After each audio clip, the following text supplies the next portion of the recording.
responsible.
This futures live stream event is proudly brought to you by MightyOxTrading. All information contained herein should be considered for educational and entertainment purposes only. Nothing seen or heard should be considered financial advice.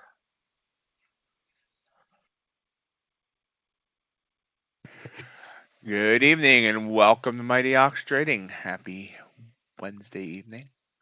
Hope everyone had a great day. We'll see what tonight brings us. Damien, hello, welcome to the stream. G-Man, I don't know how to pronounce Y-O-O-X. Yox. Yox. There we go. So, wild and wacky day. We saw CPI brought us down. It tried to chop back up, did not really do well. And about 20 points of movement on NQ in the first hour. About 5 on ES. So far not looking like a real exciting night. See, copper came down today on CPI.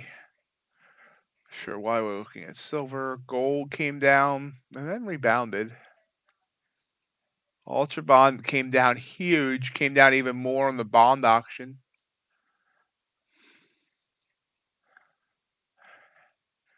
Crude had a good day though.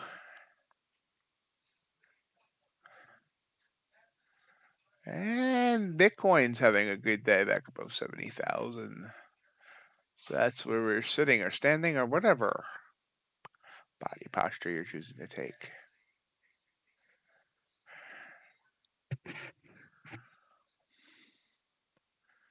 G-Man, have you seen anything interesting yet this evening?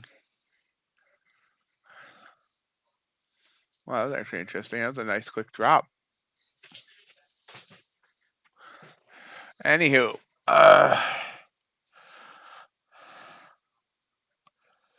yeah.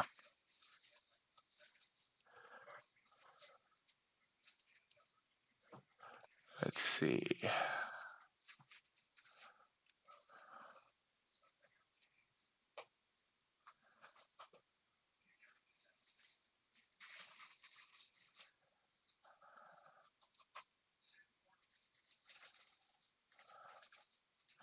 Doing all right? How are you doing, Chris?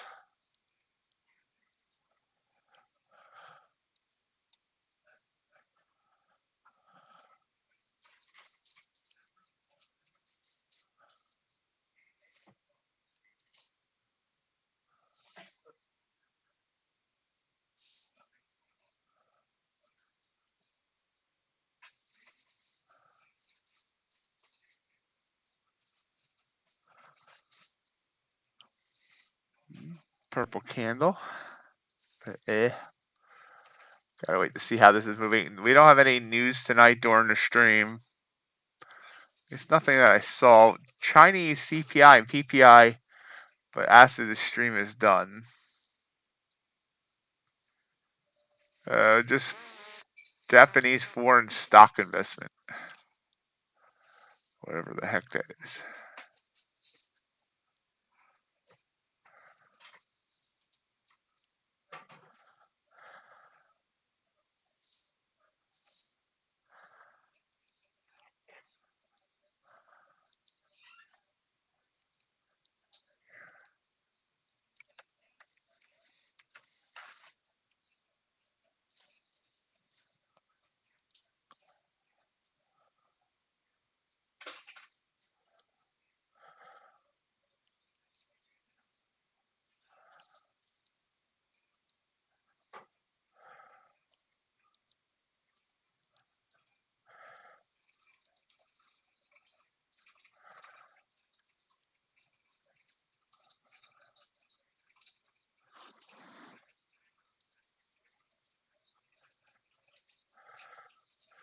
How did everybody do today?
Let's hope this gets a little bit more volatility because right now it's like doing nothing.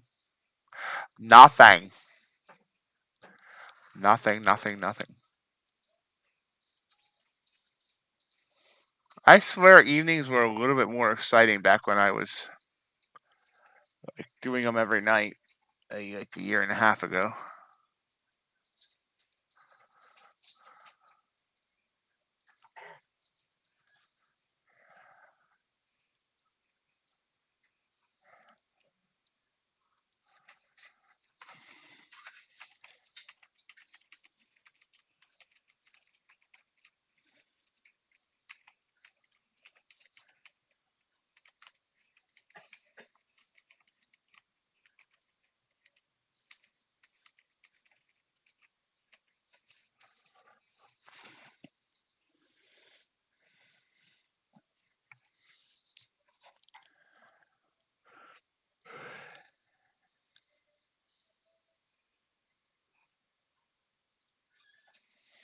G-Man, do you want to talk?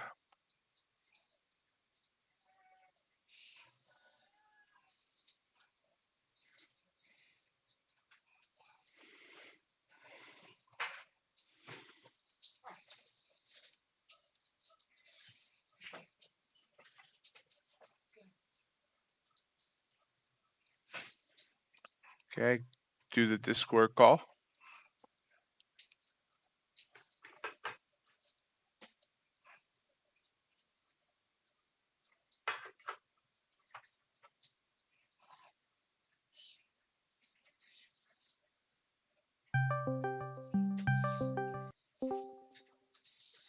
Hello? Hello? Hello? Can you hear Hello, me? Ted. Huh? I can hear you. Good. Okay, guys, can you hear G-Man?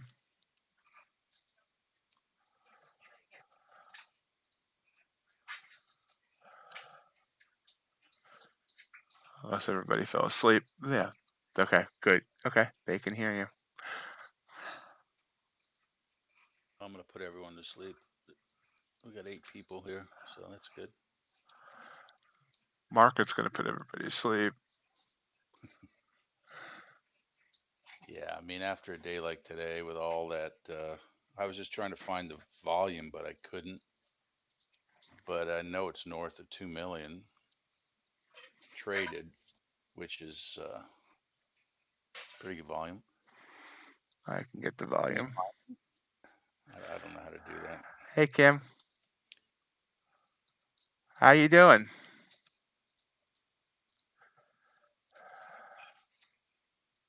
Hey, Kim. 2.284 million. There you go. So after a day like that, I think people tend to not trade these times and then maybe wait for tomorrow's PPI because they know that's coming. But epic day. I mean, the CPI somehow seems to catch everyone by surprise. And on the ES, we dumped 109 points, which is unreal in a 30, well, maybe a minute. Yeah, it was, Yeah. it was Yeah. a minute. Unreal. That's just amazing. Over 400 points But for NQ. how many? Over 400 for NQ. Yeah, it's just amazing. Yeah. But I mean, I look at that and the news source I use that Ox recommended, it's Financial Juice, and everyone can go and just find it, financialjuice.com, and it pretty cool because it gives you what news is going to happen when. It's pretty accurate. So if you go in there, I think at an hour before the news kicked off, it gave you the whole report on the CPI. So if you just read it, it said last time it was 3.2, they're expecting 3.4. and the outlier was 3.5. So when you're looking at that, you're sort of saying, well, of the 20 banks, nobody is saying it's going down. Everyone's saying it's going up. It's just how much. So it kind of gives you a clue what's going to happen. And look what happened. So if you can trade it, you get short, or you wait and then you wait for the bounce. Well, it went down 100, so it bounces up, and then you can reshort that. So hopefully, the financial juice for tomorrow on PPI will give the same information. It'll say what's expected, what was last month, I guess, and then what the outlier might be. So it sort of makes it a little easier to figure this stuff out.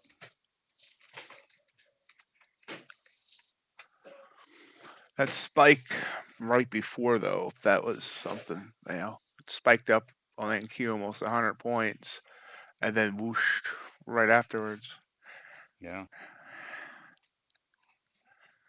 Yeah, that's typical on a news event.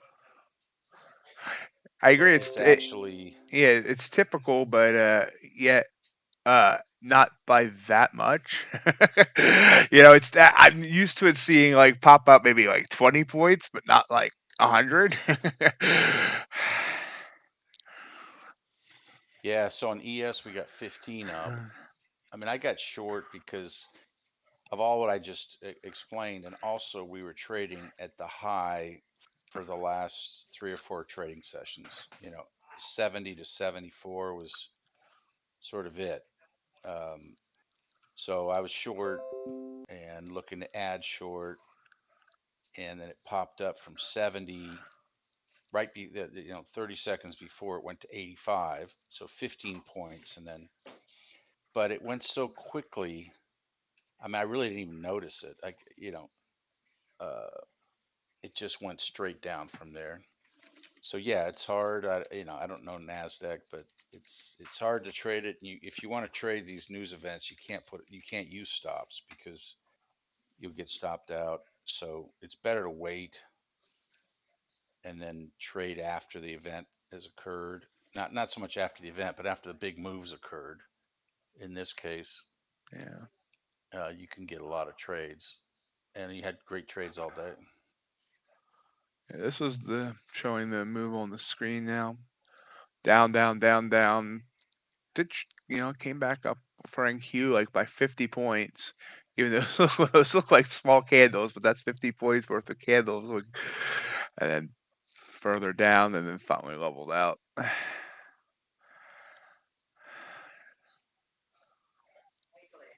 Yeah, the thing is you just don't know because Yeah. it's not been moving. It's not been moving, and all of a sudden we literally had every CPI. Um, there was like 4 or 5 month over month core CPI month, all this stuff. They were all in line except for one. So how do you know that one Yeah. tenth, that one tick is going to produce such a huge dump? I mean, uh, I was thinking, okay, maybe we get 20 points down on the ES, and we got 109. But that's what the market does. It kind of chugs along, chugs along, chugs along. Gets everyone to be complacent, and then it just destroys. I mean, everybody, right? Hmm. All the longs got destroyed. Shorts, who knows? It just gets rid of everybody. What's what it does. How you doing, Kim? Things going any better for you?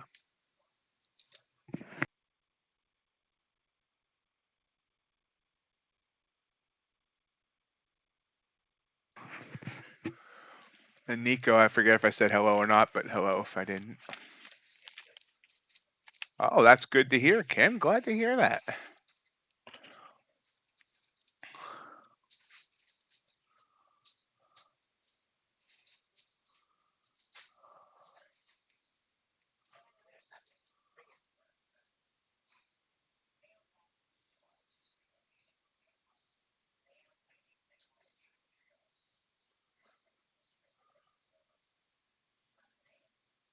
Now we got PPI tomorrow and jobless claims and the ECB interest rate statement and a bunch of Fed speakers. Should be a fun day. I mean, today also the really interesting thing was, so we had that kickoff, and then at 10 o'clock West Coast, I mean, we had Fed speakers and all that. But then, so we had the CPI, which was a bad print. And I don't know if you guys follow the interest rates, but the 10-year has been going up and up according to Bloomberg, and it has been. And at 10 o'clock, they had the auction, and it just shot up. It went from 4.1 to 4.6, something like that. And that just dumped the market. I think it did. Yeah. Yeah. Yeah. And then 2 minutes after we expected it to, it dumped. right. So you expect it, and so you look at it, and it's like, okay, the market's up, or not the market, but the bond rate's up. But that was the print that was there, and then they come out maybe 2 minutes after 10 with the actual auction results, and that was higher than what's been trading. So market dump. The good, I mean, so I wasn't in. I don't know if Fox was, but it went down 20, and it was, we were able to get a couple of trades in there. But so for the next time, look at the interest rates, the 10-year, and what that's doing is important. So that's another trade that we were able to do. And then of course we had the what happened? FOMC. I don't know if there was anything on that, but probably was something. It seemed like the FOMC. We had the momentum before the FOMC meeting minutes, and then the actual event seemed kind of anticlimactic. Was kind of choppy afterwards. Yeah. But I mean, we were getting 30-point runs, Yeah. 30 point down or 20 down, 30 up, 20 down, 30. I mean, it was just 20, 20, 20. These are big moves. You don't have to get all of it. You don't have to get the beginning or the end. Just get something in the direction it's moving, and you'll be just fine. So in that, and actually after that dump at this morning, when we finally hit the low, and then we got, what I look for is a higher low, and we got that at 80. This is ES. Then we went all the way up, and a 50. I use fib, so a 50% fib would have been 52.30. And I think we got to 26 half, so close enough. And that was our retrace.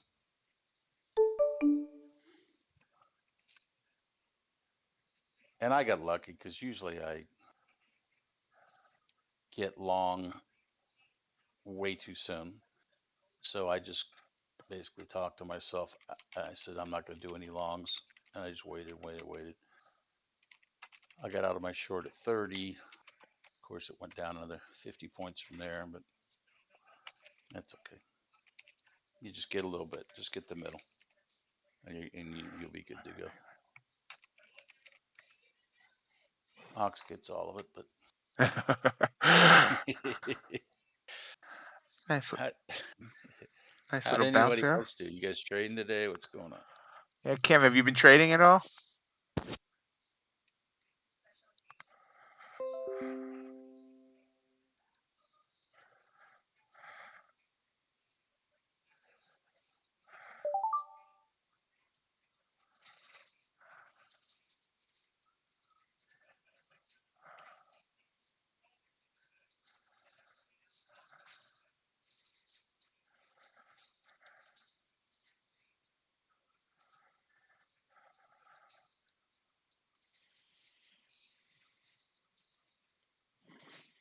Nice little bounce here from 145 up to 153.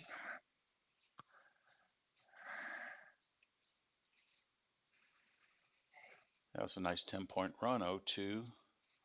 Again, I'm on the ES here. 02 to 92. I mean, it's just me, but I think the market moves in, I want to say numbers, but just ranges. So after it goes a certain amount, it has to retrace. So both sides have to win for a little bit. I mean, I was shorting today and I didn't take really any longs. It just kind of worked, even though the market moved up. I like that saying, Kim. That's good.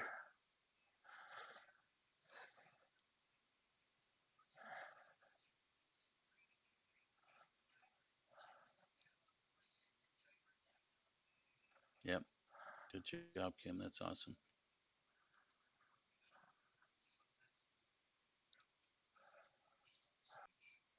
For it to continue to go up, more and more people are buying and buying and buying. Same thing on the way down. So if you get a piece of it, you'll be fine. And I always look at, like here, we've made a low at 92 half, and we made a higher low. Well, I'm on the ES. I don't know what you guys trade, but and on a higher high. So as long as we keep doing that, it must do that for it to go up. Whoa. Yeah, of course. Of course, it ruins my theory right there. But That was just a quick dump. yeah. So maybe after hours is, because there's not much volume, it can be pushed around, but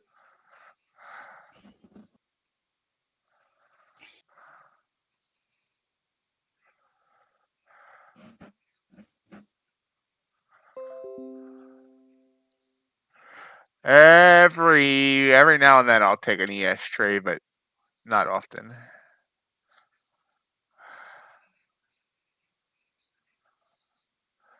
well, you used to trade ES and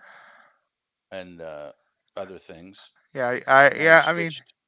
I mean, every now and then I'll take an ES trade. Every now and then I'll take a YM trade. Heck, I've taken a couple of lean hog trades at times. But yeah, NQ is where I spend most of my time.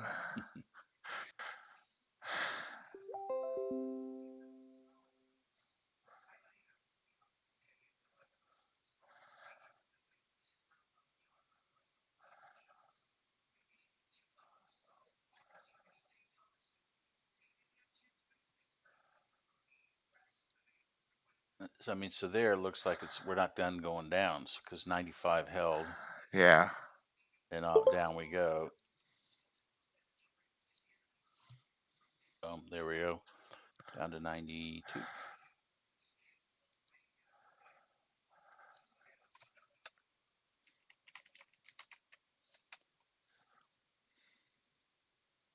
And the thing about trading is you can't know. You just have to. It's best, put the trade on, and then I mean, I think the real key is not losing. So in other words, if you're, you know, like this one, if I would have gone long and then we just had that reversal, Hmm. you got to get out without losing money or without losing a little money. You can't stay in it as it goes down, 2, 3, 5, 10, 20 points. That's the sure way to destruction. So it's all about managing because you can't know the outcome. You just place the trade. All you can do is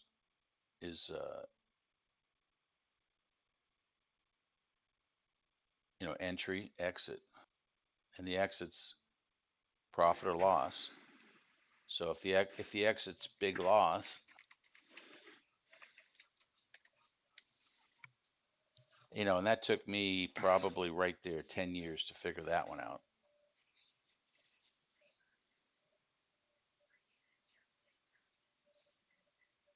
because there were lots of gurus and lots of ideas and lots of, this can't miss, this is the way to do it. So it's sort of not your strategy per se or your strat, it's how you manage.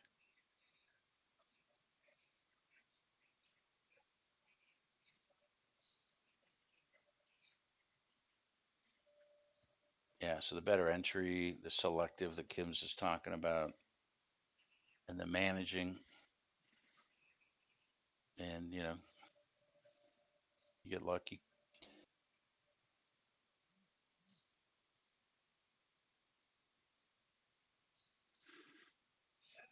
Bouncing back up a little. See, I was right.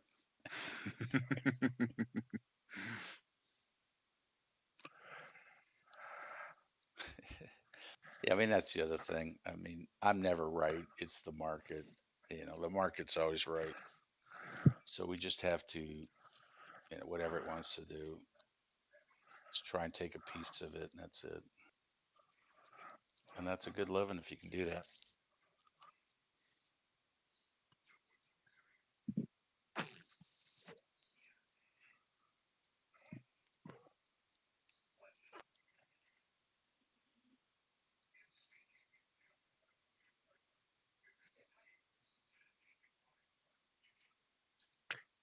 Kim, he's 100% personal accounts. Yeah, Kim, I've never traded prop because when I started trading 03, 04, there were no prop firms, except for the big guys on Wall Street that were proprietary trading firms, but I wasn't good enough to do that or qualified. So just traded my own money. And what we did is trade with a quote unquote guru.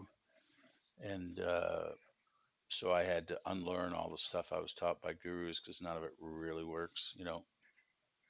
It works for a while and then it sort of blows up.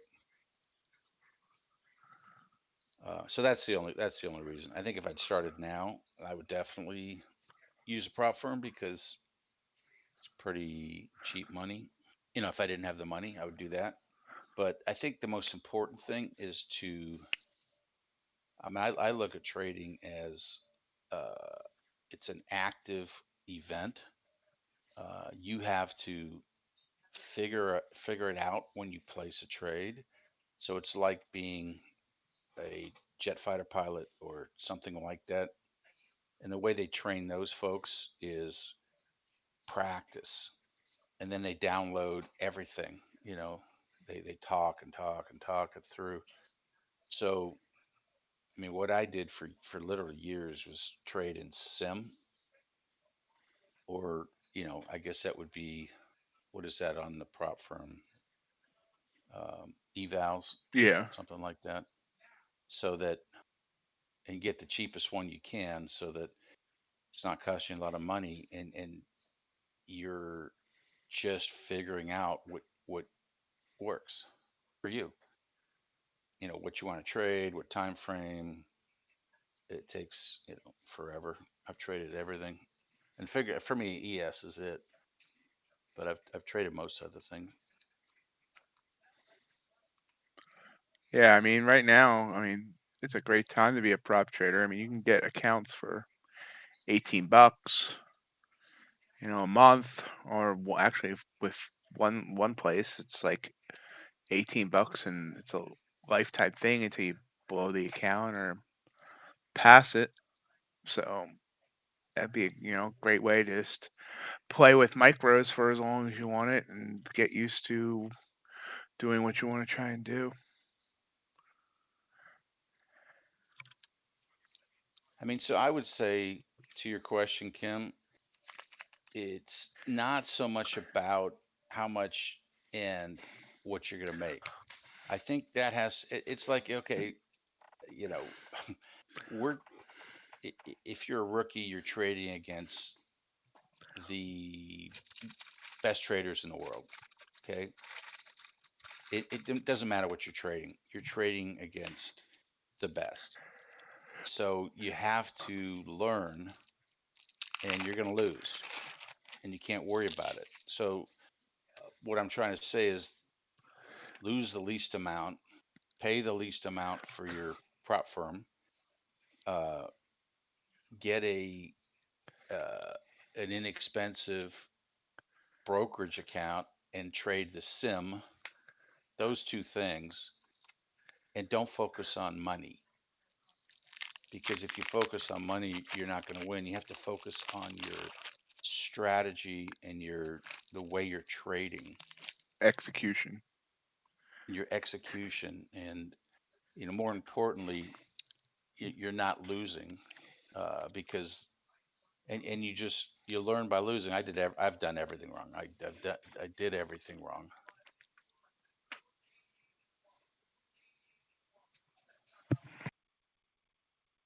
and you just learn. Okay, that's I can't do that. I have to do this. But it takes I mean, just think if you want to be a doctor, you want to be a lawyer, you want to be a welder. It doesn't matter anything. Uh, hopefully I haven't offended anyone, but any profession. I mean, mechanic. It takes years, right? You can't just go in and pull apart an engine and put it back together again. Same with trading. People come in and think, okay, I'm gonna I'm gonna win this thing. Well, good luck.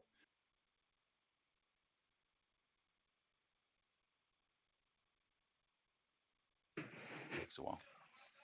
Yes, it So if you can does. find something or someone that is good and you can follow that person,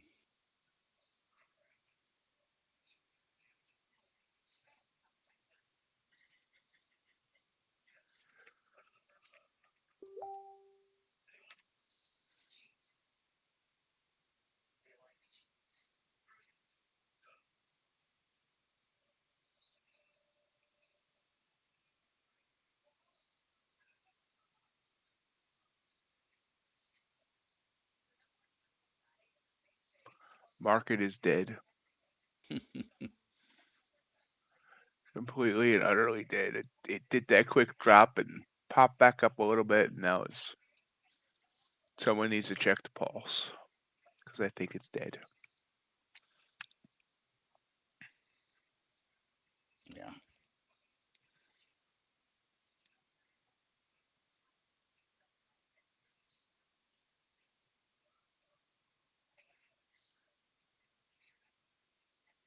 But yeah, I mean, take the money out of it.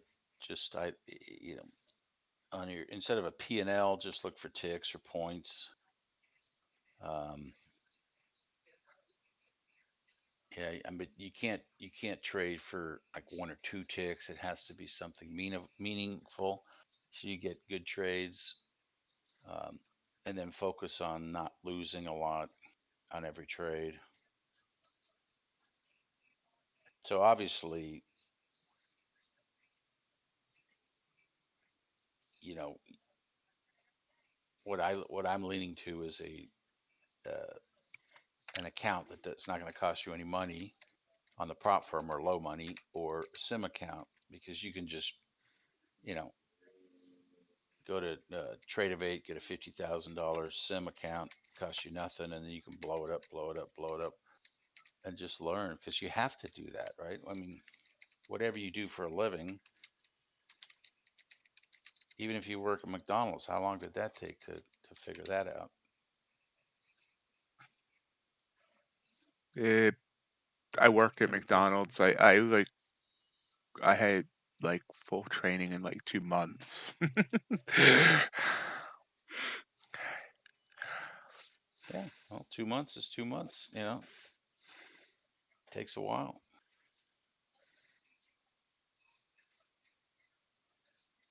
So there's that pop that I was talking about, you know, 20 minutes ago. See, Oh yeah, there we go. see, I'm right. Took Right? 3 minutes. Yeah. I looked away for a second. Not that I got any signal, so but wow. Oh, and that that candle looks bigger than what it is.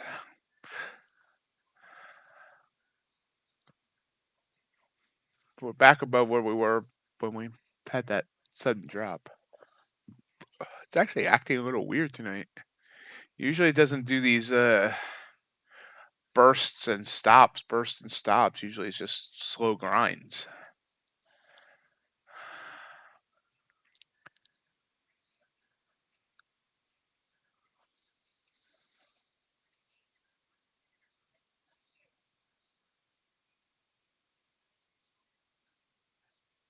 Yeah, I mean, Kim, don't use your real money until you have an edge or something that you have figured out that works. And so,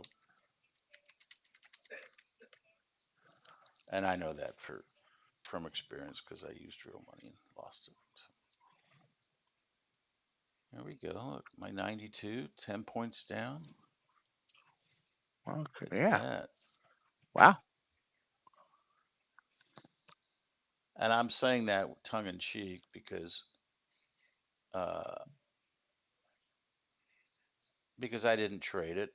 Obviously I don't know what's going on, and now after it happened, I'm telling you that it was my idea, which is completely bogus bullshit. Which most people it is what they do. So avoid those folks. I mean, I'm the best market caller after the fact.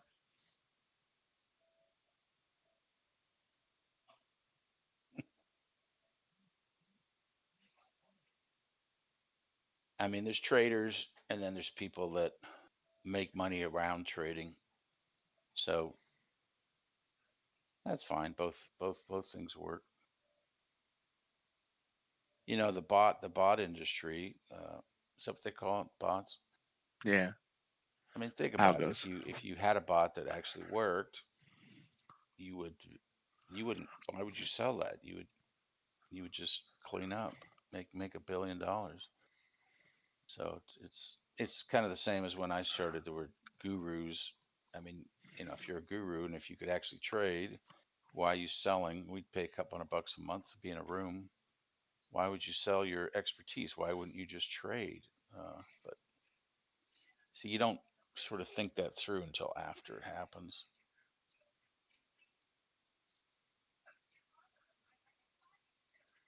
So all kinds of people looking to take your money, and I've given it away to all of them. I'll tell you that.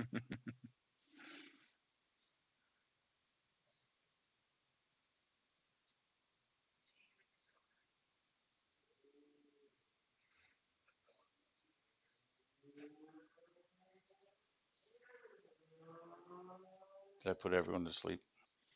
This is slow night, so people aren't really talking.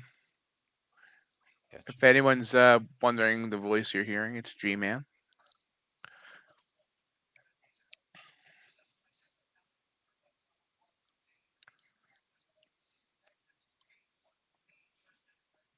Now you know how I feel when everyone stops chatting and them and they're like, the candle's going up, the candle's going down, the candle's going up, the candle's going down.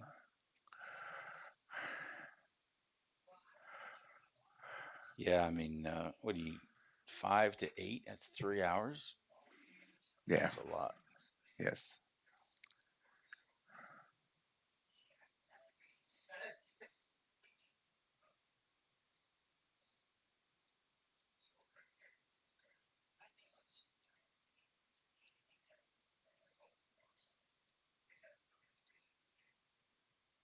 Kind of leveling out here after that move up.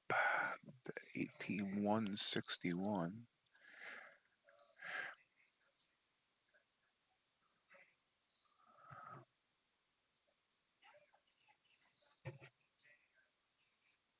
We hung around this 160 to 170 area on NQ a lot today.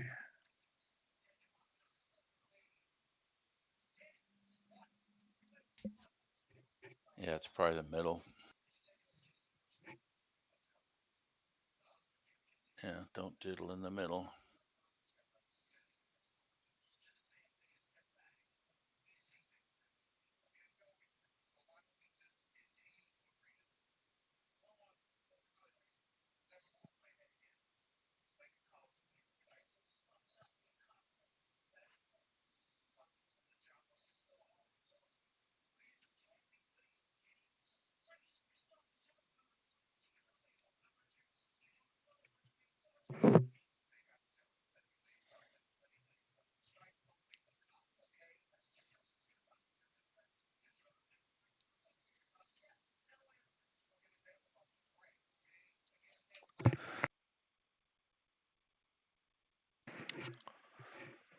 So tomorrow we've got ECB monetary policy, ECB interest rates before the PPI. Yeah. I can't remember if the PPI moves a lot. I don't think it's as much as the CPI. Producer prices index or something like that. Is that what it is? PPI. Yeah. And then we got jobless. And then we got Fed Williams, Fed Barkin, Fed Collins, blah blah blah. Fed Bostic. Wow. And then earnings. After the market Friday, we got JP Morgan, Wells Fargo, BlackRock, Citi. No, before the market, sorry. Let's see here. Turning back time. And Fed Bostic, Fed Day. So. Oh, you're looking PPI? Yeah. Um, last month. Wait, is that right?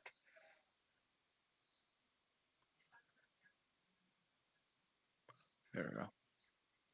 That's the right one.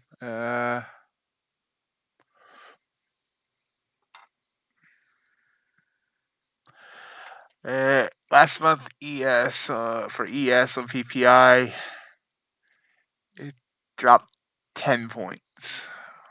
It popped 3, then dropped 13. So not a big move. But then EF CPI only did, let's see. Find it. CPI last month. Its initial move went down 20, and then the bounce went from 76 up to 07. So that was only like 30 points. So if it's relative to last month, we could still see a pretty big move. Hey, CVR, how you doing? Yeah, PPI was smaller.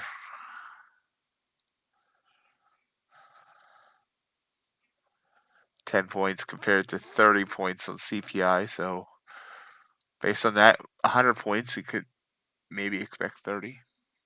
But obviously, no guarantees of that.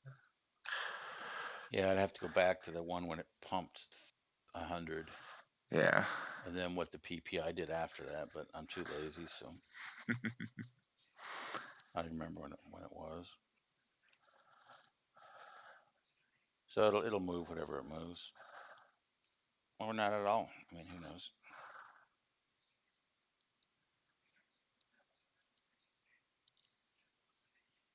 What's up, CBR? What's going on?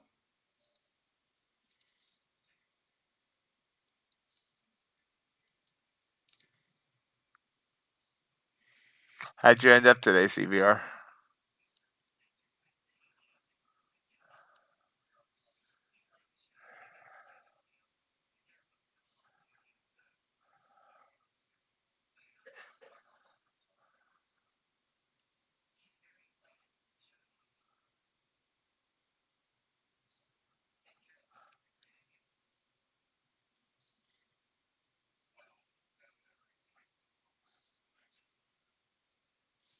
Less than 15 minutes at the top of the hour, and Tokyo and Seoul open. Hopefully, that might give us a little bit of volatility.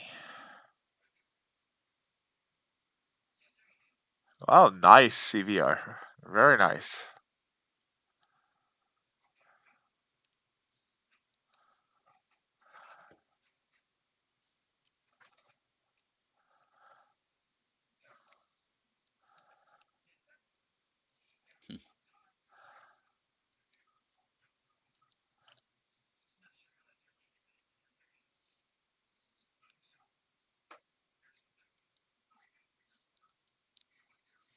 I'm gonna tell you the same thing I've been telling John before. CVR, I think you're a better trader than the bot.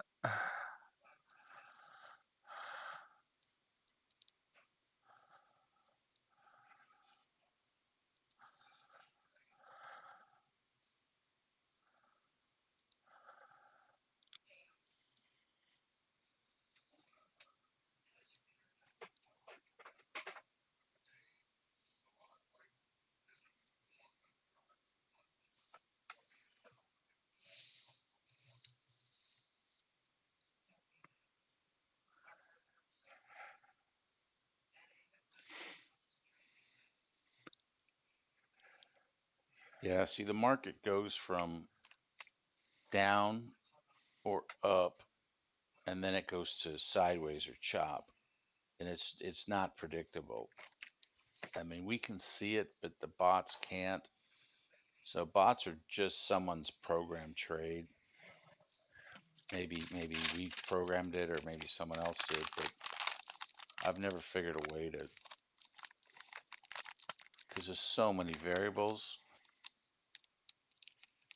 in trading that we can just look at and assimilate, but the bots can't because it's math. It has to be if this then that, if this then that. So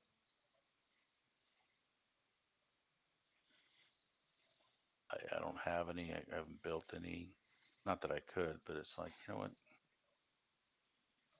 I'd rather wait till the market finds the bottom, retest the bottom, and then I'll get long versus taking a million stops, for example.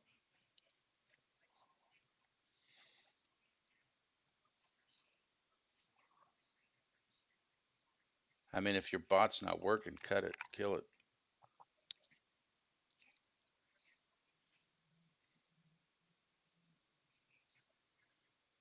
My opinion. When the AI starts rising up to kill us all, G-Man's going to be first for when it hears that G-Man was saying kill it. uh,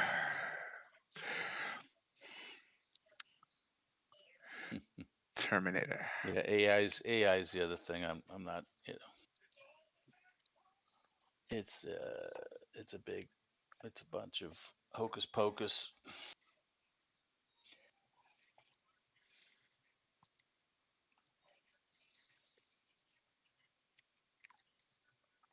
I mean, if you think about it, it learns what's happened in the past, but it can't predict future. And trading is future decisions by individuals. So by the nature of what it is, you can't predict it. Just like you can't predict weather and you can't predict interest rates and economic outcomes and blah blah blah, diseases, all kinds of stuff. It's just not predictable. There's too many factors. So why bother? It's just somebody selling something to somebody.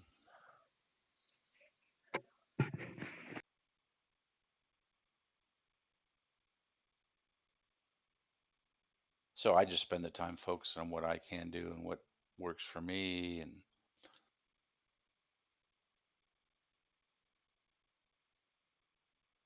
not about building anything that can trade for me, because I just don't see that would. It's just no way it's going to be as good, in my opinion. But if you find the one that works 100%, then please let us know.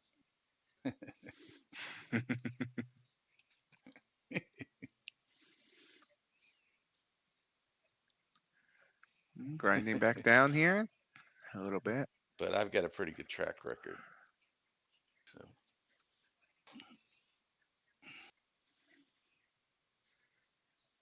here you go. Look at that. Minus 699. You took over and you made whatever 3,000 and minus 699 is. I mean,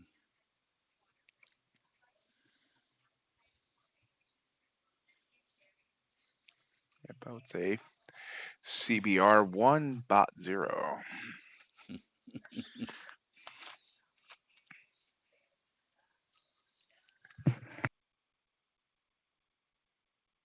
by the time most people figure it out that it's in chop, it's too late. And that's how the market works.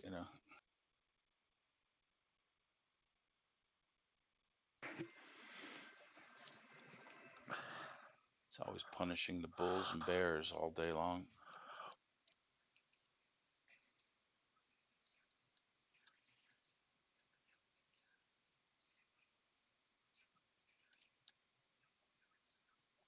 Where is CBR located? Pennsylvania. Pennsylvania. Mm-hmm. How about Kim? Where are you, Kim? Kim's, Texas. Ox knows everything.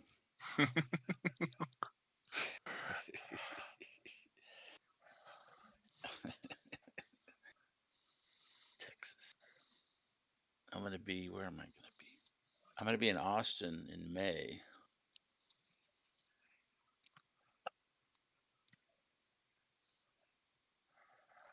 Yeah, you got to be careful what you tell Ox.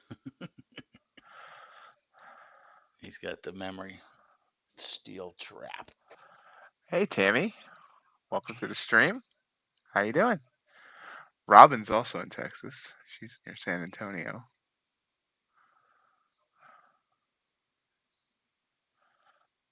Oh, nice. Never been there. My son went there for his bachelor party, and I got calls from the medics, and I'm still paying the bills. Oh, wow.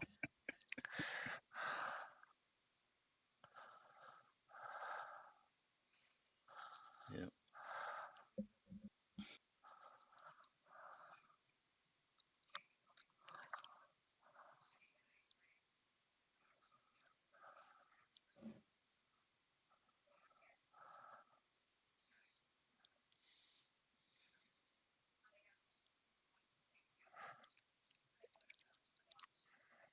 I've never been to Texas.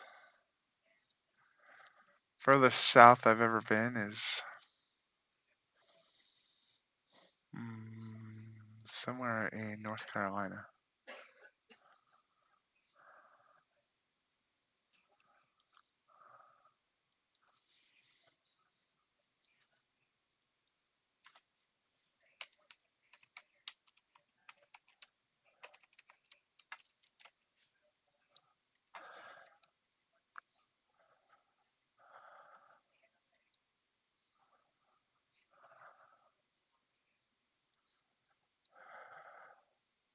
Oh, look, you guys are neighbors.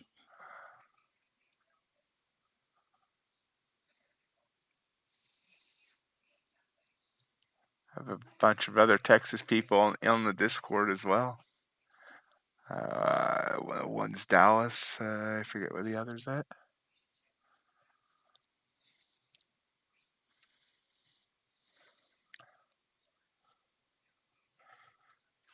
If the Mighty Ox Trading meetup ever happens, it's been suggested to have it in Texas.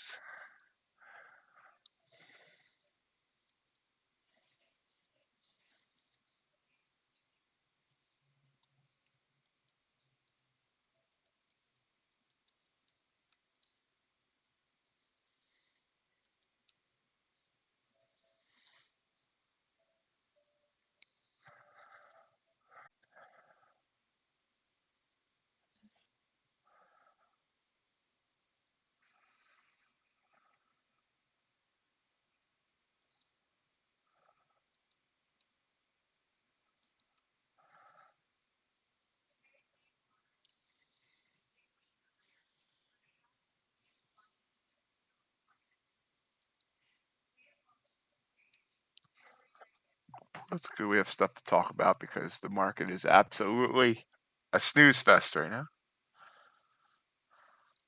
You going long, CVR? So,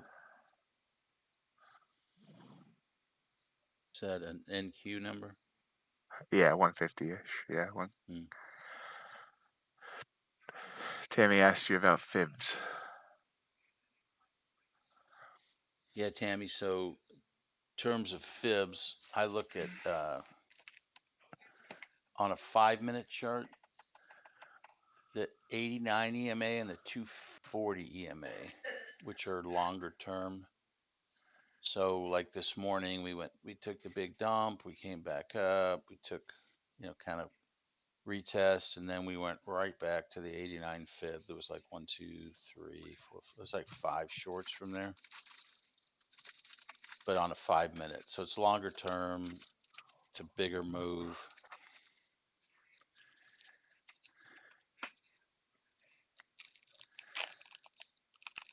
That tends to work. 89 EMA and 240 EMA on a 5-minute chart. I don't use it on the short term, and they work only as pullback trades when you've made a move. Like today it was down, it's a pullback trade. So it's it's basically selling the pullback, and they tend to work.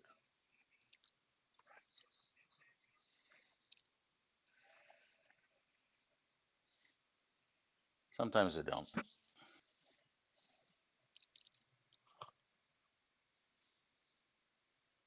89 EMA, yes, and 240 EMA.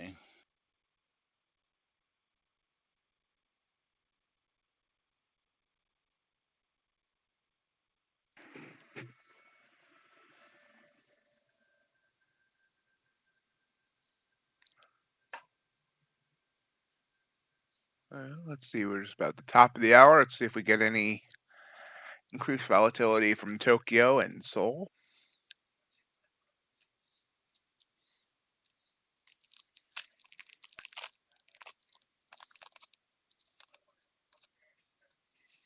I've taken 0 trades. Could have grabbed like one of those down moves for like 5 points, but I didn't.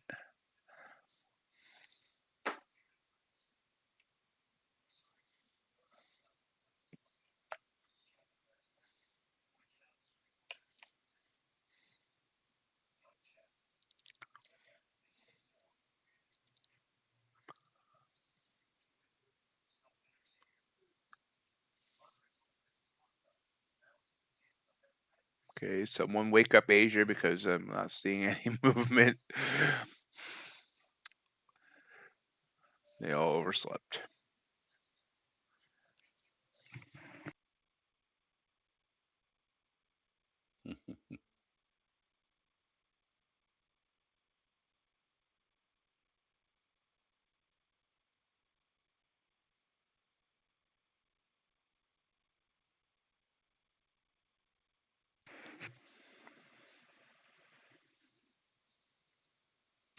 It looks like Asia is going to let us down too.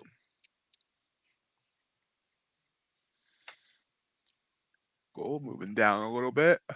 Oh, there we go. There's a little, well, real little pop. Looked bigger than what it was. That's what she said.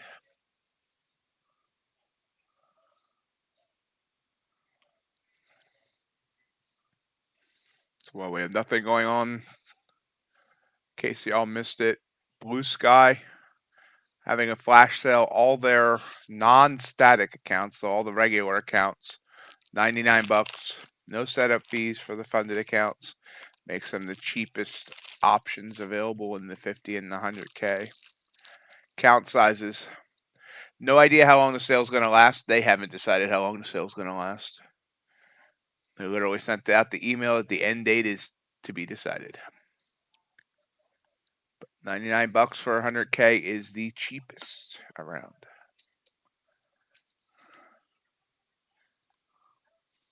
And of course, links are always in the video description below. And a nice little move up. Back up to 164. Did you take that long, CBR? Or didn't it get down far enough?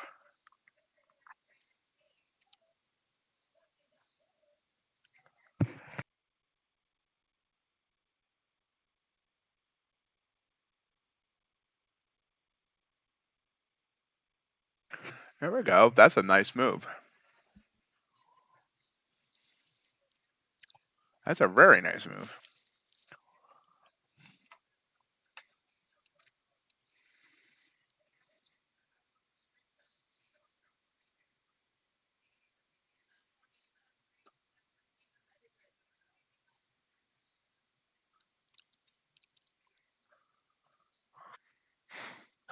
Well, CBR, you could, blow the 100K so you could find. I'm just kidding. Just kidding. Just kidding.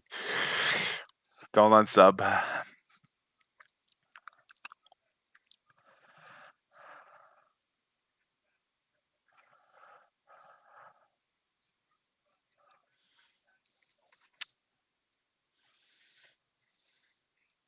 Whoa. Well, whoosh, whoosh, back down. Wow. Well, now we're getting some movement.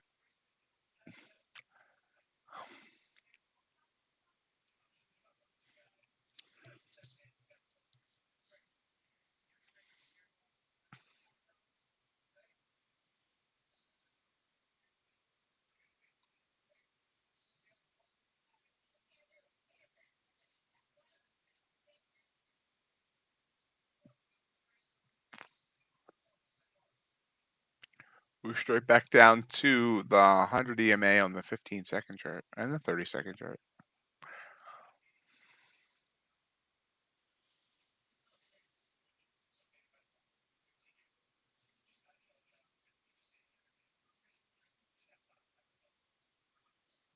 Back down to 159. Might get back down to your order at 148 there, CBR.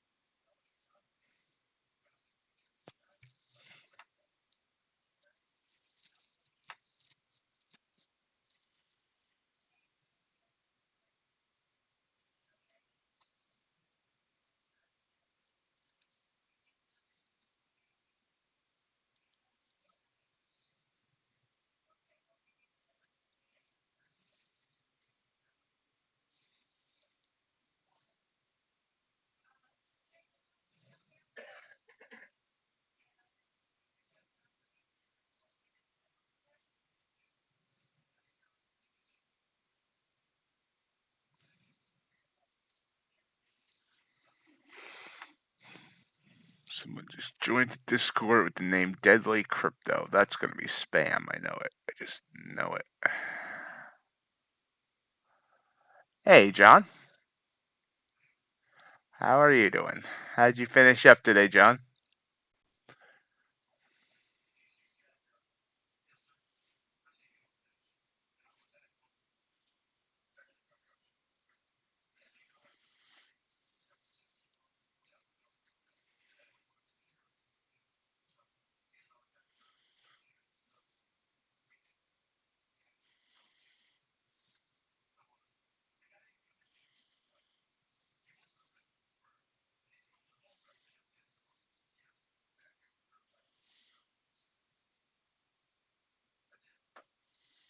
What kind of some movement here? Decent movement.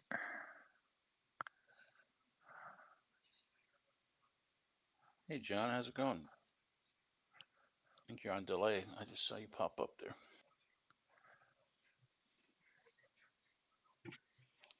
Hey, your live button, G-Man, just in case you're the one that's delayed. Oh, there you go. Live button. There it is.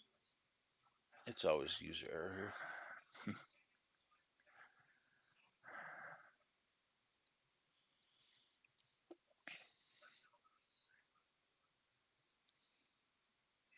10-point stop.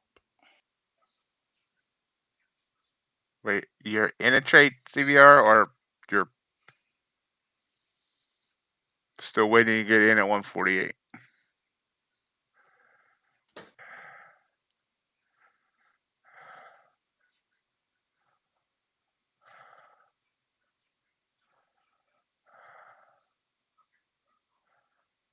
All right, CVR. John, I keep telling you about that work thing. You got to get rid of it. It's getting in the way of your trading and your golf game.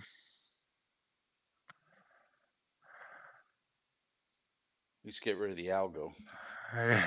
Yeah, it's time for the Holy Grail to hit the holy trash. Kick it to the curb.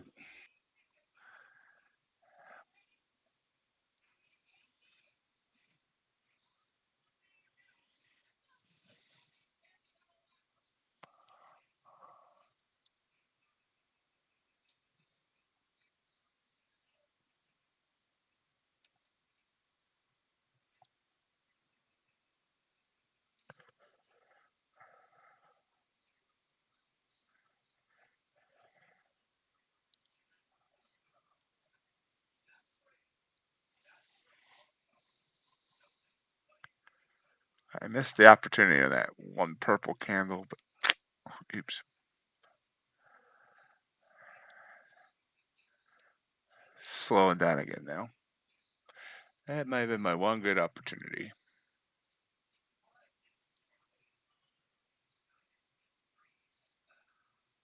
Anyone else taking any trades this evening?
Yep, Phillies beat the Cardinals.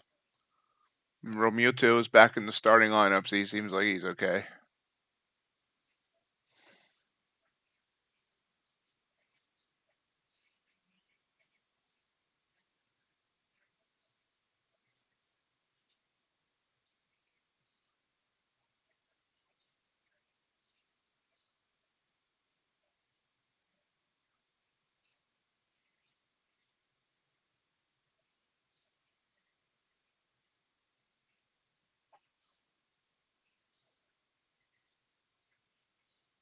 Back to being kind of stagnant. Stagnant.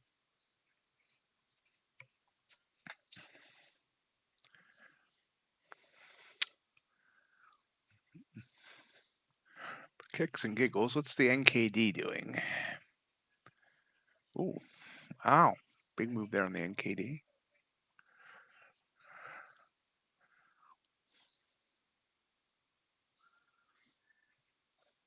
I need to, on these evening streams, watch the NKD right before and after the Asia market opens, or the Japanese Tokyo opens, whatever.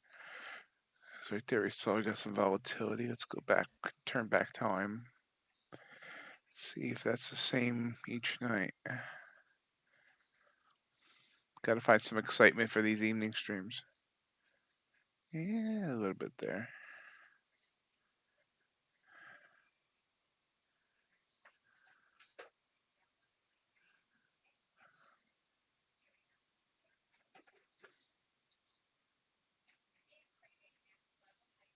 Yeah, that would be a. I need to remember to do that Monday. Actually, I probably need to look at it more this weekend than just deciding by looking at 3 days of it. But either way, yeah, that's perfect. Actually, we'll have to do that. Watch the NKD. Captain Price, how did you do today? I know you said you were gonna set a order like 130 points away, and then we went down like way more than that. So how did that work out for you?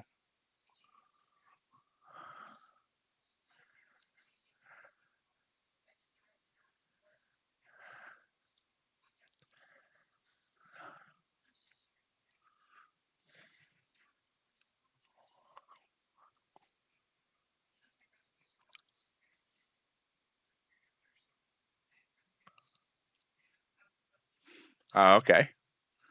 Hope you're feeling better now.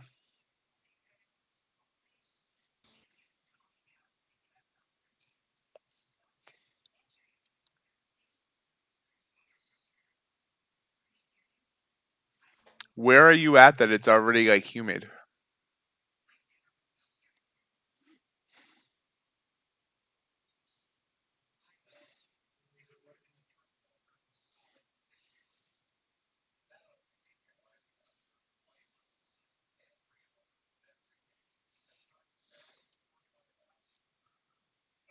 Ew.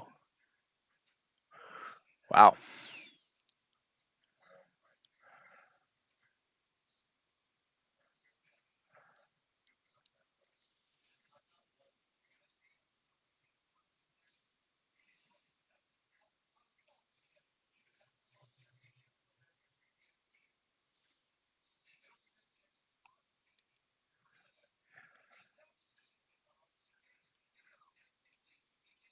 Yeah, I'm not a fan of heat. I'm rather be cold than hot.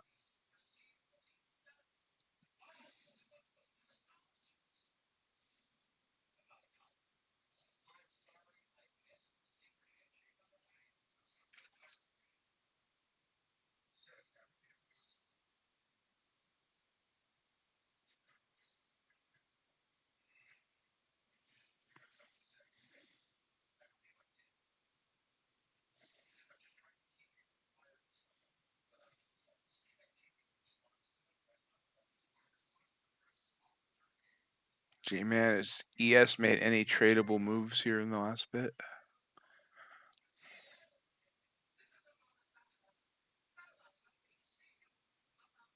I lost I you. don't see any. Okay. John, yes. All their starter plans are the same price, $50.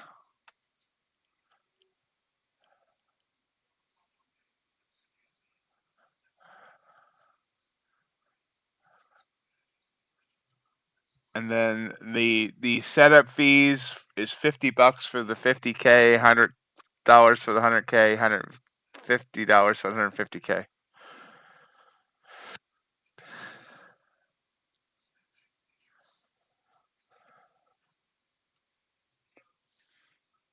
But yeah, so you can get a 50K or 150K for the same price, $50 for the eval.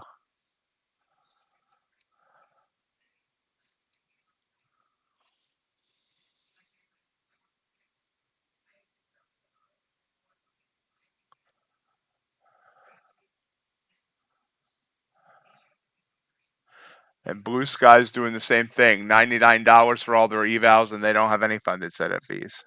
Well, all their non-static evals. Sideways here and in Q.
G-Man's joining me this evening. If anyone has any questions for G-Man, feel free to type them out. We have about 45 minutes left on the stream.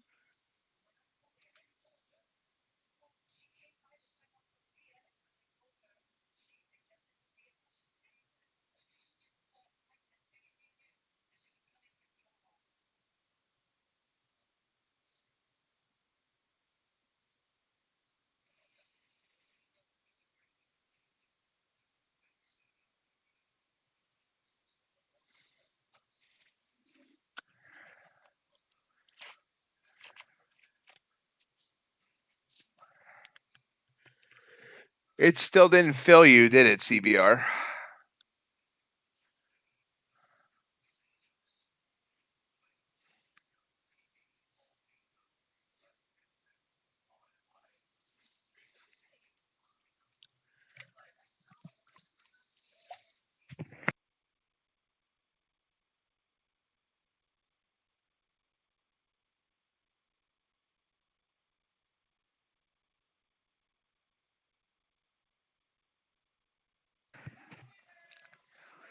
I think tomorrow we're either going to go up or down or maybe sideways.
There's a How would you define a value area?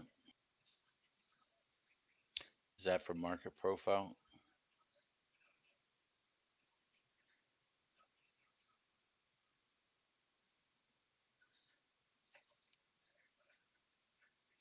Oh, there's a little whoosh. Or I think I need another term when it moves up. Whoosh seems like a down term. Pop. Pop. That's too generic. I'll have to come up with something. I'm babbling.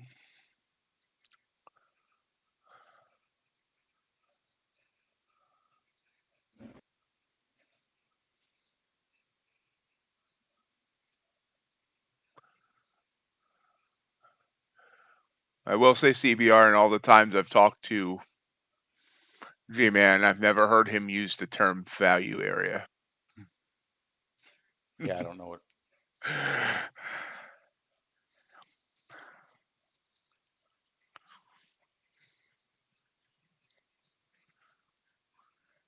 Yeah, I don't know what it means.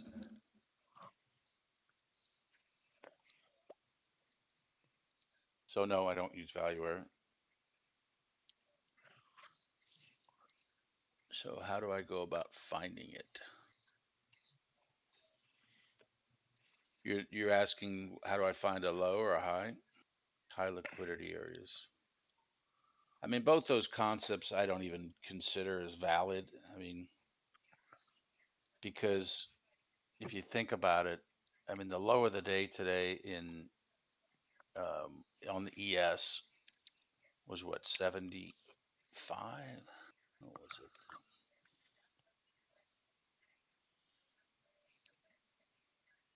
70. What was it?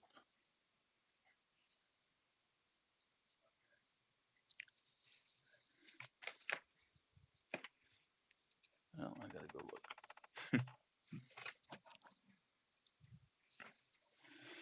76.5. Yeah, 76.5. So if you look at that and put uh, whatever, like a market profile on it, you'll see that there was nothing traded at 76.5. So it's not a liquidity area. It's not a value area. It's just a low. And after the fact, you'll see that at that low, it's probably single digits traded, but it's very hard to know that when it's going down. I mean, we started at 85 and it went down to 74, 109 points. So the whole concept of trying to find that is it's impossible. You just I can't do it. I don't think anyone can do it. People say they can after the fact. So I what I look for is it's a big whoosh down, as to coin a phrase there, and I look for it to basically stop. And if you look at the pattern at the bottom, you'll see it bounces, and then it's just very simple. You get a higher low, higher high. So once the higher low gets in at 80, that's where you want to get long in there. So the low's been made, it's been retested. It can't, no one wants to trade below that 74, and we got to 80. So it's simple, right? There's absolutely no indicator that can tell you that's the low. There's no value area. There's no whatever that these other terms. It's just too complicated for me to even understand. So I just look for that. Usually I get in early, but if I am disciplined and I wait, I let it make the low, and then I look for the retest so that I can get in. So that's the 5-minute chart. If I'm looking at the 30-second chart, which is what I use for trading, there's better um, examples of what the low is. Uh, but it's basically, we're down 100 points. It popped up to 85. We got to 51 85, that's 100. Sort of stopped there and bounced a little bit, and then it sold it a little lower, 10 points, but that's a little lower in this situation. And then we got the higher low. So I just keep it simple. I look for that. And that was the low of the day, right? I think so. Yeah. But nothing to do with liquidity, nothing to do with value. It by definition can't have liquidity or value because it's the low, and no one gets the low. It's impossible. So you just have to be happy with 80 or something like that, and that's a good area to get long.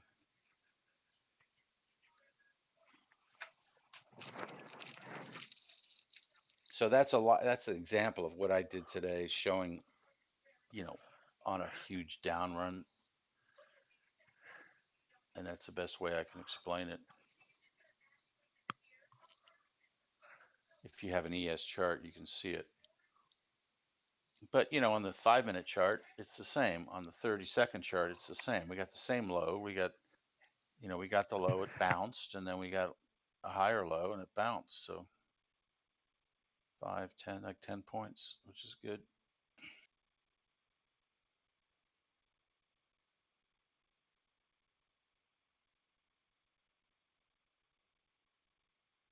Usually if it's, well, I was going to say if it's in a book, it's not going to be valid because everybody knows it and everyone's trading against it.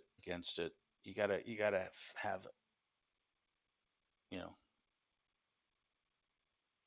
an edge that works.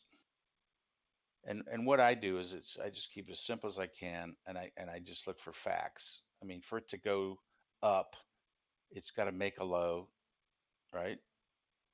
And then it's going to make a higher low,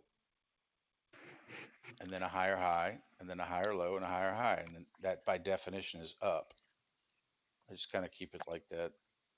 So I'm not looking for numbers. I'm not looking for, because how do you know? It went down 109 today. I mean, there's no textbook that tells you, if you get a one tick worse print on the CPI, we're going down 109. I mean, it just doesn't exist. So you just have to let it do its thing and then have a plan to how to trade it. And you don't have to get the low. You don't have to get the first one, the second one. I mean, basically from there, you just have to make money. So, you're just getting a good buy in a good area, and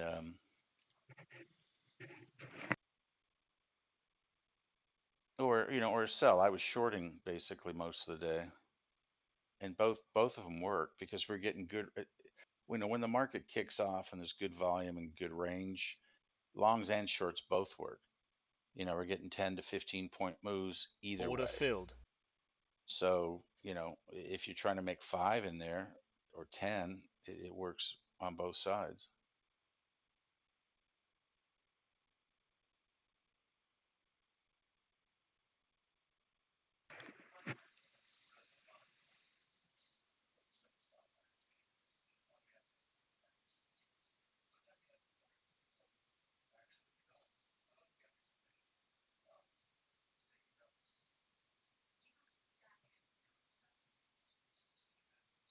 Well, in terms of that, if you think about CBR, I'm looking to make money.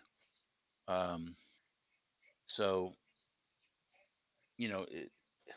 money equals contracts times points equal dollars. So how do you do that? Well, you could do 100 contracts and make 1 point. That's 5 grand. Or you can make one contract 100 points. That's 5 grand. So neither one of those probably works for most people. So you have to do something in there. So what I prefer to do is a lot of trades for 5 points. So, there's no way I'm going to sit in a trade for 100 points. but I can sit in the trade for 5 points, or today maybe 10 points, because we had the increased ranges, and that's how I do it. Sometimes I'm doing 3, most of the time it's 5. And the way I figured that out is I actually looked at the market. How far does it go? Because it's a real number. How far does it go before it stops and pulls back? There's nothing about value areas. It's about what it actually does. So you just have to observe what it does. And NQ is different. NQ moves further. So what the market's doing is actual traders actually trading. So if you look at that and you see it may be a good area to get long then, or short, then you do that. And you're going to be wrong a lot. So you just have to plan. I don't care about the profit. I just care about not losing. So I just focus on where am I getting out of this so I don't lose, or I don't lose a lot. Excuse So me. I never stay in trades because, I don't know. It's the market. The market does what the market does. So I'm doing, lots and lots of trades, because lots and lots of trades times lots and lots of contracts equals lots and lots of money, you know. Or you can trade with one contract, but lots and lots of trades times one contract means lots and lots of money. So, Interrupt here a minute. I'm in a short. Let's see how this goes. Just looking for 5 points on NQ. We're at 3 right now. I may just take it off at 3. nice. It's bouncing a little bit. 7 ticks now. So, and I'm not going to tell anyone what Ox just did, but that to me is at 52.02. It's a short because we just popped up to that 89 EMA I told you guys about on the 5-minute chart for ES. So we had Order a nice filled. green candle going up to it. Green means up, and then hit it, and then down we go. So far it's 1, 2.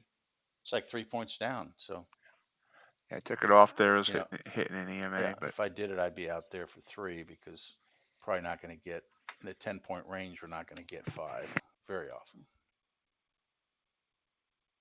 Nice. It's that simple. It's never easy, but it's simple. Just keep it simple. Just you know, after years and years and years of learning everything, I just took everything off my chart. I don't have anything on my 30-second chart. I have volume and I have price. And on the 5-minute, I have, I got yesterday's high low. I've got the overnight high low, and I've got the close. That's it. Those are areas. And then I got the 240 and the 89 EMA, and that's it. And that was an 89 EMA short. So works.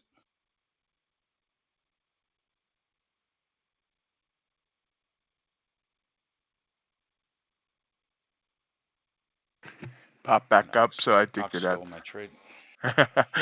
Pop back up. So I did get at the right time there.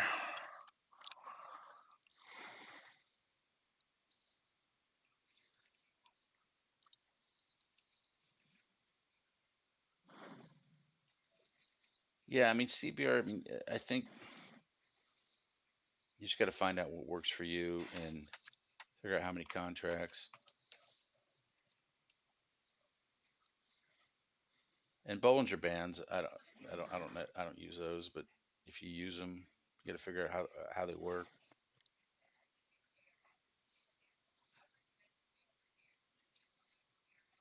There's half a dozen things that tell you direction, and you know, for me, I just look at. I sort of looked at the ES and then how many times does it go 20 points in a day? How many times 15? How many 10? Obviously it goes 1 point all day long, but that's you know with 1 point your risk is an issue, because you can make, and I did this. I made a point, 2 ticks to a point all month. I made like 40, 50 grand, and then it worked for a whole month, every trade, 100%. And then the one time it didn't, I didn't know how to get out, so I lost basically everything I'd made. So, so you have to get more than 2 ticks to a point. So the sweet spot I came up with was 3 or 5, or like today it's 10. As the market moves, you can increase how far you trade for, but you can't go for 20 or 15. It just now NQ might be different. It is different, but I'm talking about ES. But ES doesn't go that far, and I've tried. And it doesn't have to. You just get a lot more trades of 5, and it adds up, even on one contract. So there's less risk. You're doing one contract, a lot more trades, and you have to worry about it. The other things, CBR, about holding trades and whatnot, you definitely want to make sure you're doing that with an end of day drawdown versus intraday drawdown, because if you're going for even if it's just like 20 points on NQ and you get like 18 points and it pulls all the way back, it's going to totally mess up the intraday drawdown.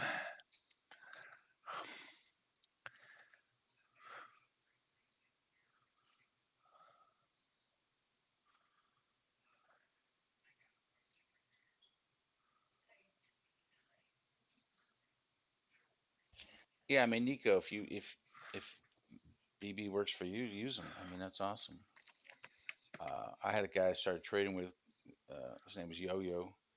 He used Bollinger Bands and EMAs and all that, fibs, and he was a phenomenal trader. Taught me it, and I um, just never stuck with me. But that's okay. I'm looking for points, and I don't really look at Bollingers, but it's probably pretty close. Where I'm stopping or shorting is probably where the Bollinger is, which is how it sort of works. And again, Bollingers, it depends on your time frame, right? So Right. if you're shorter time frame, they're going to be tighter. Longer time frame, they're going to be wider. And so, which one do you use? But they do work. All this stuff works.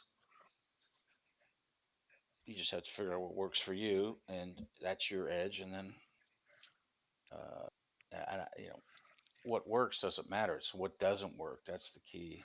You don't want to lose money.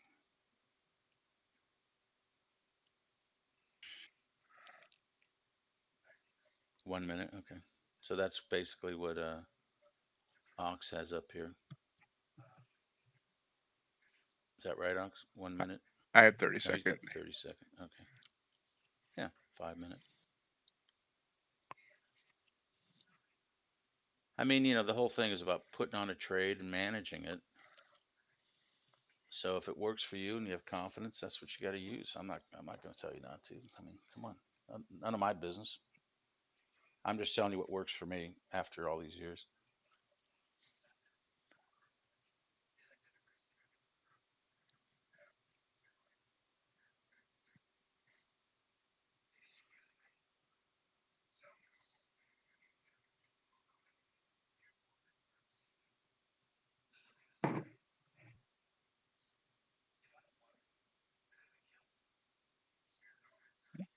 Quick move down.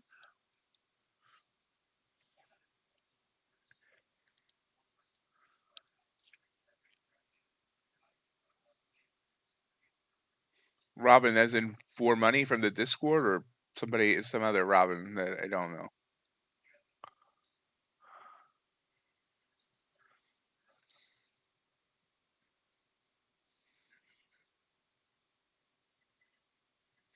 Cool. Yeah, Robin. I mean, a lot of my trades are just like hers. I know the market goes sideways. 90% of the time. I mean, even today we got the huge move down, but basically it's sideways all day. There's no other big moves, so I trade the edges, which is what she does. I don't know how she does it, but so instead of using Bollinger's or something else, I just count. It's the same, the result's probably the same. I'm trying to buy the lows and sell the highs. That's all. I mean, on the ES, we had the dump and then it came back up, and 52.30 on the ES was a 50. It's basically a 50% retrace from high to low, and we got close to it. So I'm shorting there. So that's an edge for me. It's probably something what that works. Fading edges works. Fading volume spikes works. So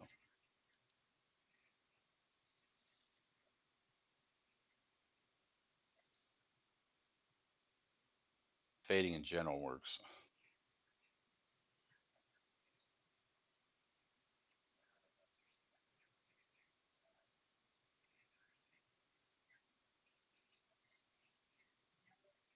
Yeah, Robin is printing money.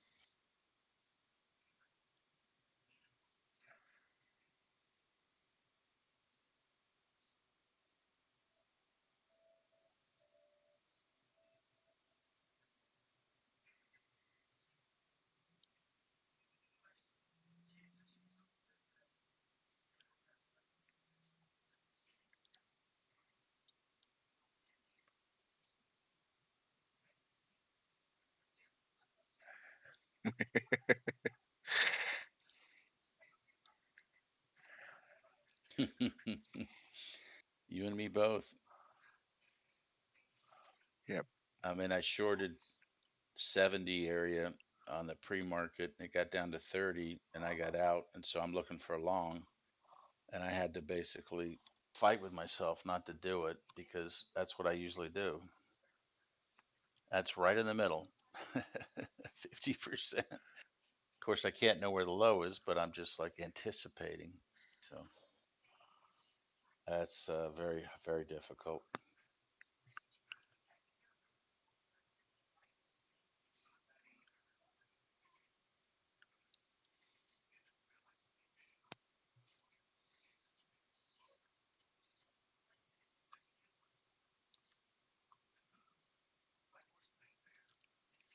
Falling down to 163, got up to about 173. Nice little 10-point drop.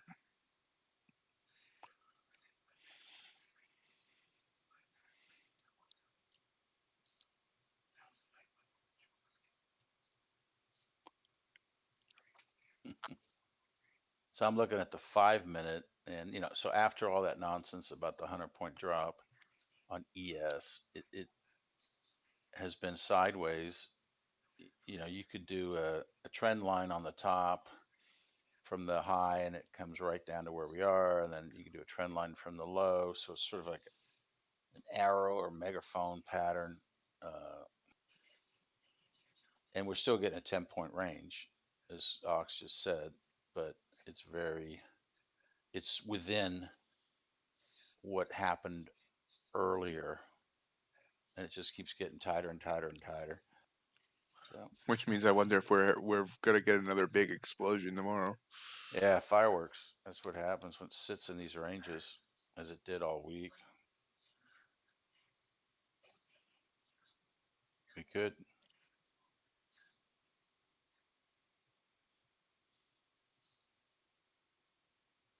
And you can see it on the 30-minute, the 5 minute, probably the 1 hour. I mean, I don't know. I just look at those two. 30-minute gives me yesterday, like basically a couple of days back. 5 minute is what's going on today, and then the 30-second is just entries.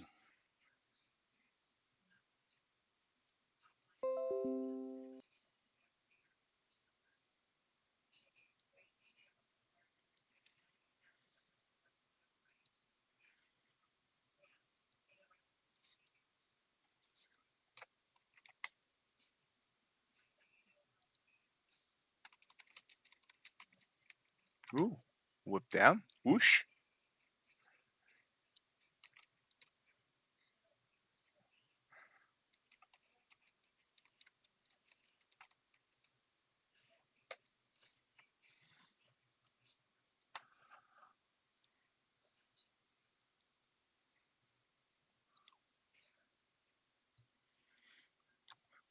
Granted, that was a baby whoosh by like 2 points, but still. It's all relative. It's hard to tell size at this time of night. It does make your head spin at first, Nico. Find the size that works for you. I never thought. I mean, I used to call people crazy that used the 30-second chart. You know, and now I honestly, I haven't really shown it yet, but a lot of the trades I'm taking now are off a 15-second chart.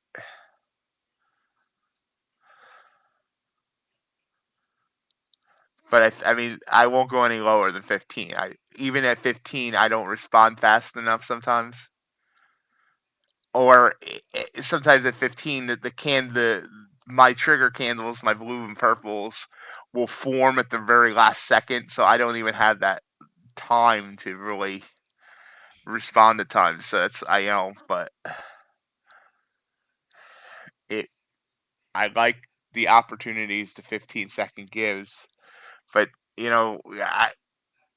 the screen you guys see with like the gold and the four indices and crude and the ultra bond, I'm not even looking at most of the time.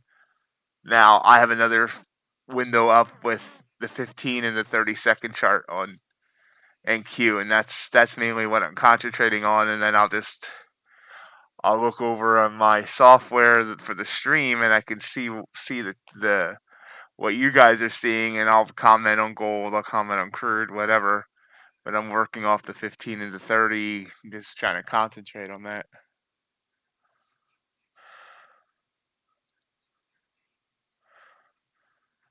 And yeah, I can, and I'll even show you, since I'm not sure I'm going to take any other trades than anyway. 15 minutes to go. So we're here. Let's take a gander at the 15-second chart. Let me just do this instead. We go over here. We'll change this one to 15-second. Then we'll blow it up. Then we'll turn back time. And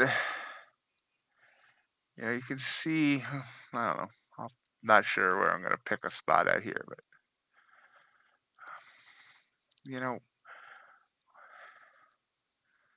here, okay. So this is this morning when we dropped. First of all, you can see now I was shocked by the drop. So this big purple candle, we went down 129 points in 15 seconds. Then we kept going down. But that purple candle there is obviously a trigger for me. Then I gotta watch when we get low once we're low. But you can see how this blue candle, 15-second blue candle, would have been a nice move up for a quick gain. And I'm just looking, I love blue candles coming up out of the lava.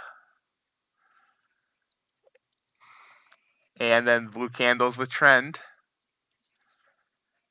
And then I'm looking for purple candles coming out of the green. Back down. You can see there. And then with trend. Now here we start getting some chop. And I think I misread one of these. It took it long and failed. This chopped till the reversal here. And again, taking the blue candles with trend. Then once we get up to extremes, back down. Boom. So you can see how many opportunities there are. But basically, there's my blue candle with trend, purple candle out of the green, blue candle with trend,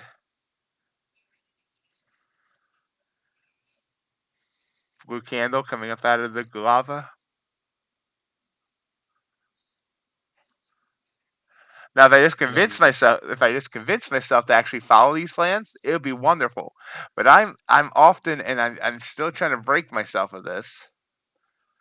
I'm here watching this trend up, not trusting the blue candles that I should be trusting, and then trying to play every freaking reversal. And oftentimes the reversals without the color candles don't work, and I'm here getting myself stopped out.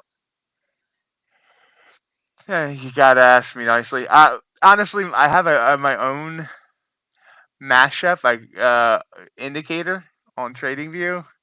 It was a mashup that someone did for me from two other indicators. I could send you the code. I never made this indicator live on TradingView. I would need to clean up the code first and like attribute the two people I stole it from. Uh, but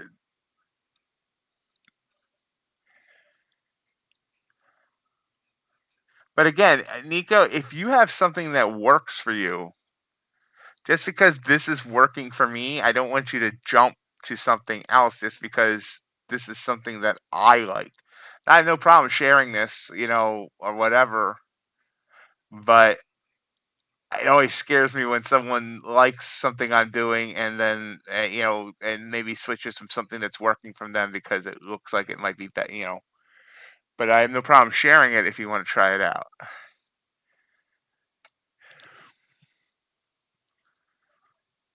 That's how I use the 15-second chart. And it works the same on the 30. I mean, if you go to the 30-second, you know, this is today on the 32nd again, purple out of the green. And what I found is blue candles, like on a trend. See how this one did not work? I like blue candles that are coming up out of the red or coming above the 20 versus ones that are kind of floating in no man's land. And technically, I mean, oftentimes if you want a higher time frame, it does work on a 5-minute chart as well. It's just you're getting the I found in the 5-minute chart, first of all, obviously there's not as many opportunities. And if you miss an opportunity, you feel like you kind of want to chase it. And the other thing is you need bigger stops. And the chop can be more confusing. So that's how I use my candles, and that's how I use the 15-second chart. But like I said, sometimes the candle forms like here you can see like this was an obvious one. This was going to be a blue candle, but sometimes it is like burst and at the very last second, and there's almost no time to react. It's almost like playing a video game.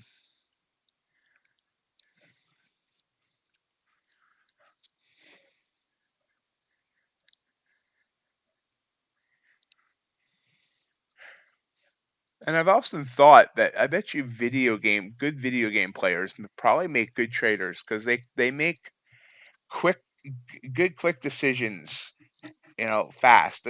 Talk about those ones that are, playing those games that you need to make the fast decisions. I'm not talking about like Candy Crush, but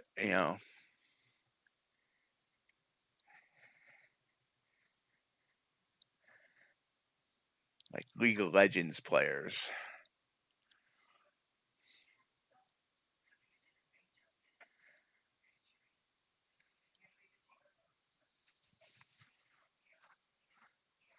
But That's what. Nico, if you look at what he just showed you on both time frames, the Bollinger Bands are they're there.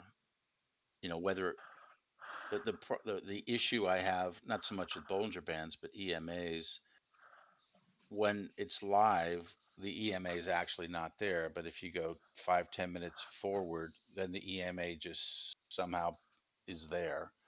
So that's the only issue with going back and looking. Was the Bollinger Band really there when it actually happened or not? Because you see, right, if you look at that chart, now it's narrowed, so by definition it'll move, but it's there. Yeah, like right now on our 30-second chart, the Bollinger Bands are 5 points apart on Right. NQ. On ES, they are, wow, they're 1 point apart.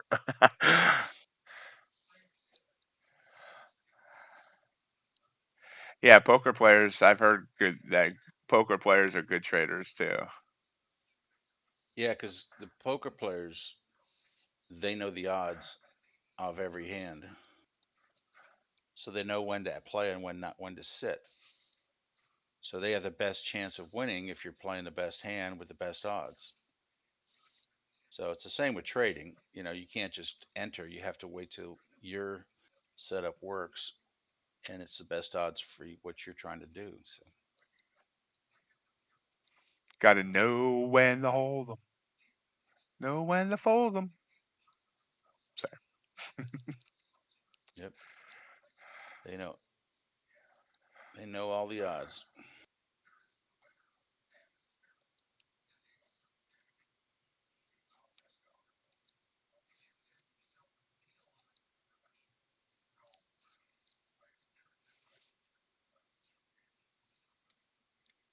Well, I actually didn't say that. That was from Dalton, who wrote a book about market profile or markets in profile. In his preface, which is the only thing I think is good from the book, he says all the best poker players know their odds or something to that. I'm trying to quote him, but which is true. So that's the difference. They know when to put a trade on and when not to, and they know they're going to lose and win, but they're going to put it on, and they put it on, no questions asked. You know, and I don't know how to play poker, but I put trades on all day and just figure out how to not lose, and all kinds of crap happens, as we all know.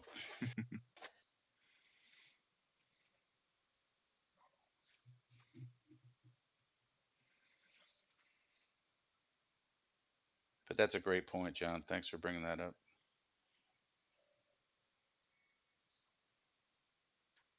With trading, it's not that simple. With cards, there's only a certain amount of hands, so they can figure the odds. I don't think we can in trading, but I get we can get close. I think.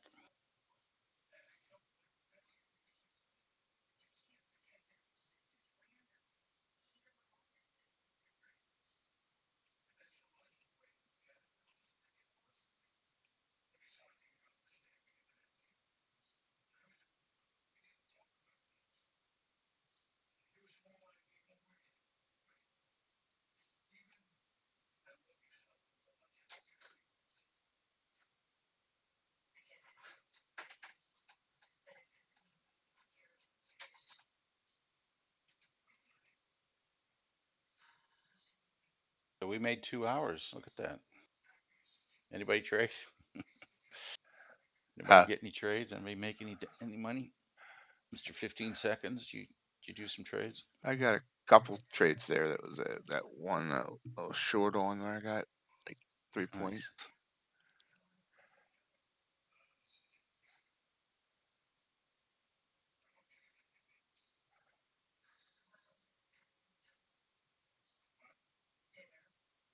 Yeah, it was good. And since then, it's gone total of five, 92, 97. So, but you had to take some heat on that.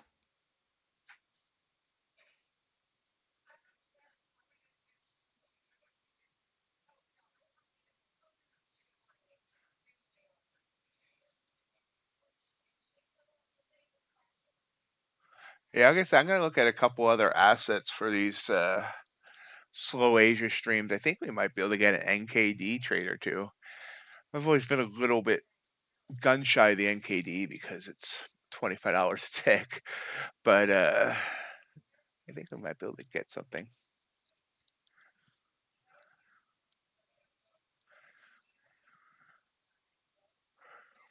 Yeah, you see the John's question there, G-Man.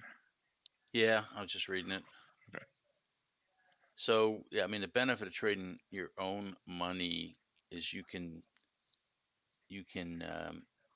look for the it's an IRS designation where you can, what is it, trader tax, I think it's called, something like that.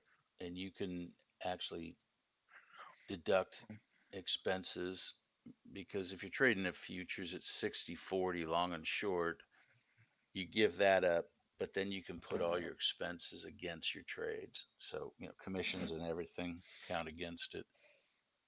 So you don't trade under an LLC though.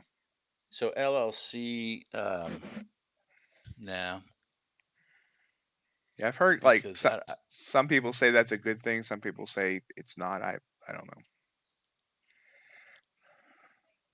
yeah, I just don't know how that works tax wise.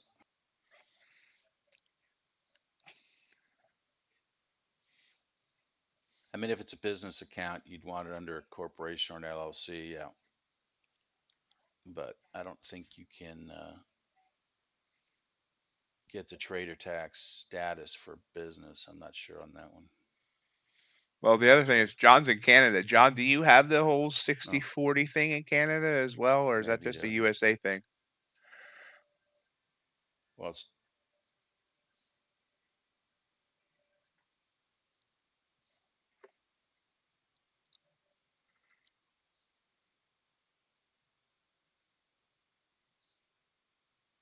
See you, Nico. Have a great night.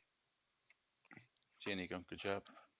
We're about ready to wrap up to here. I just want to make sure John's done before. Yeah. If your hedge fund activities take off, what hedge fund activities? Yeah, I mean, if you're trading other people's money, you definitely want protection. LLC gives you protection. Find out stuff about John I didn't know.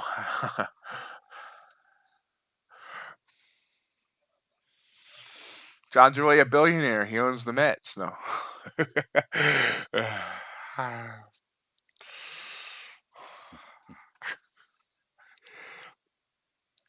He's a smart guy, that John Dufour. Yes, he is. All right, guys. Do want to thank everyone for joining us, and I thank G-Man for joining me tonight and making this a less boring activity that it ended up being. Darwin X and I trade for two people now. Oh wow. See, I can't even trade for myself without being nervous. I couldn't imagine trading for somebody else. uh, so anyway, have a great night, everyone. We'll be back tomorrow, 8 a.m. Eastern time. And good night, Kim. Glad things are going better for you. It makes me happy to hear. See y'all in the morning. See you at CVR. And we'll talk to y'all later. Bye.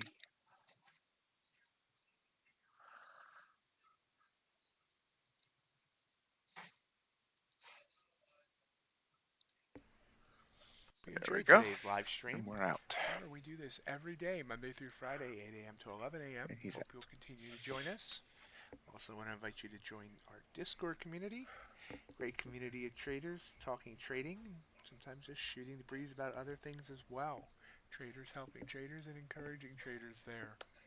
Also, of course, follow me on social media, mainly on Twitter or at X, where you'll always find updates on the latest prop firm discounts and reviews, as well as get notified whenever a new video comes out from MightyOxTrading.